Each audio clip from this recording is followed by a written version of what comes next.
और अब कुछ खबरें एंटरटेनमेंट की दुनिया से। फिल्मी दुनिया के सबसे मुअत्तबर समझे जाने वाले ऑस्कर्स अवार्ड के नामजदगियों का ऐलान कर दिया गया।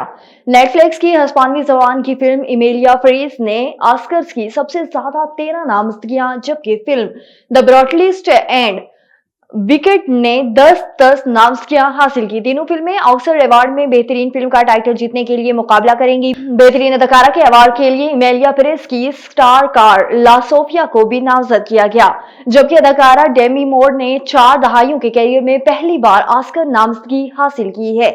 और मारूफ हदायतकार और फिल्म साज लाला सदेर की आज सालगिरह मनाई जा रही है। लाला सदेर 25 जनवरी 1921 को लाहौर में पैदा हुई। शुरू में बाज मजबूरियों के तहत फौज में मुलाजमत इख्तियार की, लेकिन फिर जल्द ही छोड़ भी दी। वो निहायत हुस्शक्ल और मर्दाना वजाहत के हामिल नौजवान थे। चंद दोस्तों के मशवरे पर फिल्मी दुनिया में शमूलियत का फैसला किया। सिल्वर स्क्रीन पर तवील अरसे तक राज करने वाले सदेर का असल नाम शाहजमान खान अफरीदी था। उन्होंने 200 से ज्यादा फिल्मों में अदाकारी के जौहर दिखाए। उन्हें दोंगा अवार्ड्स मिले। तमगा हुस्न कारगिर्दगी से भी नवाजा गया।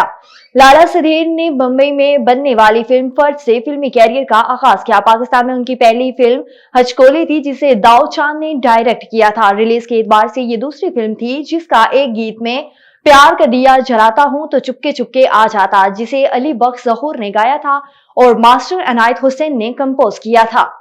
और भारत में मशहूर अदाकार स्वास्तिका मुखर्जी के साथ एक अजीब वाकया पेश आ गया, जिसमें एक डिलीवरी बॉय ने भारत और इंग्लैंड के दरमियान कोलकाता के एडन गार्डनर्स में होने वाले T20 मैच के टिकट्स चोरी कर लिए। अदाकारा ने अपने इंस्टाग्राम पर बताया कि उन्होंने 22 जनवरी को मैच के 2 टिकट्स का ऑर्डर दिया था। टिकट्स शाम 6:30 पर डिलीवर होने थे, लेकिन डिलीवरी बॉय ने 5:30 पर ऑर्डर मुकम्मल होने का निशान लगाकर उनका नंबर ब्लॉक कर दिया और टिकट्स लेकर गायब हो गया।